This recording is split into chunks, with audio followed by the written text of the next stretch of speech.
Hi, we're here with Sofía Ramírez from Mexico, cómo vamos, and we are at the launch of the Social Progress Index, new edition of the 2015 to 2023 data. Thank you, Sofía, for this extraordinary event.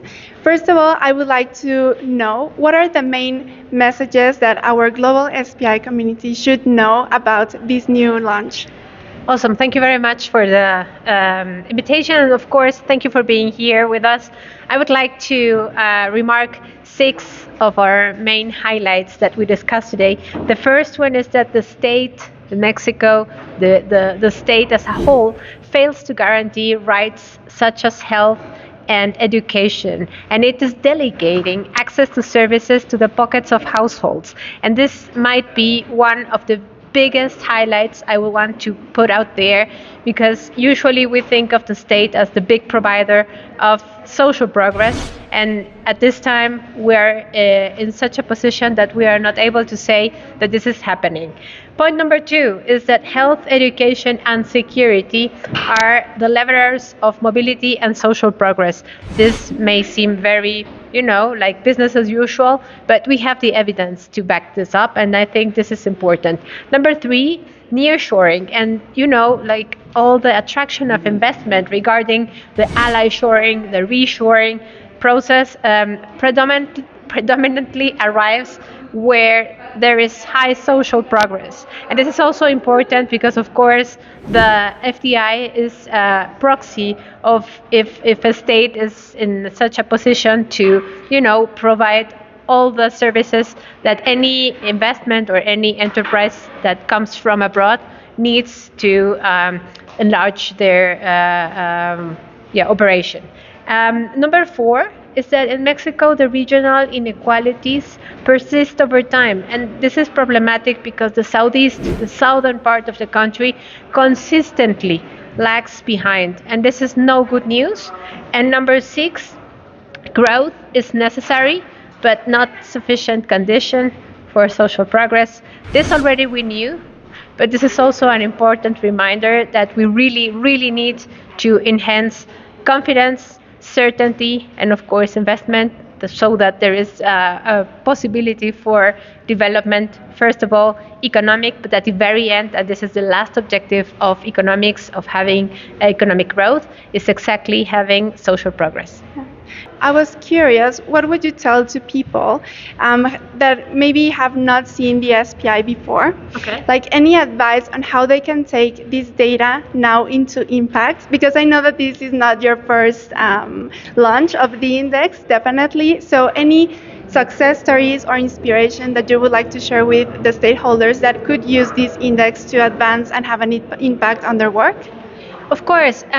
We are in many local talks one-to-one with incoming administrations, in which we can share the information with them, so that in a couple of years, whenever they have, already a little bit of experience within their own administration, they can come and see back whether their policies are actually having an impact.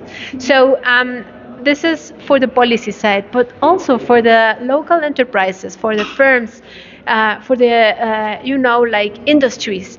There is also a lot of important data that is useful, and of course the media. The media is very important to us because the media allows us to get into the homes and into the social media, of course, of regular people. And therefore, we are more than glad to keep this conversation ongoing.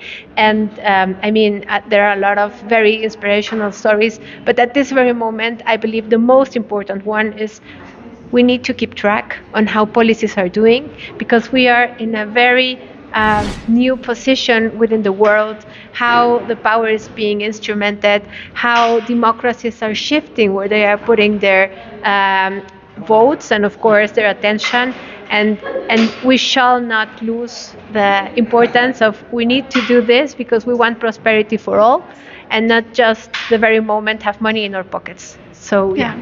No, I love that answer. And if we talk more about resilience, what lesson can we learn from Mexico?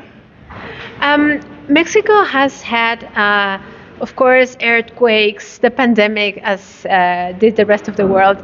But there is an important experience within the southern part of the country, especially in Guerrero. Guerrero is one of the poorest states within Mexico.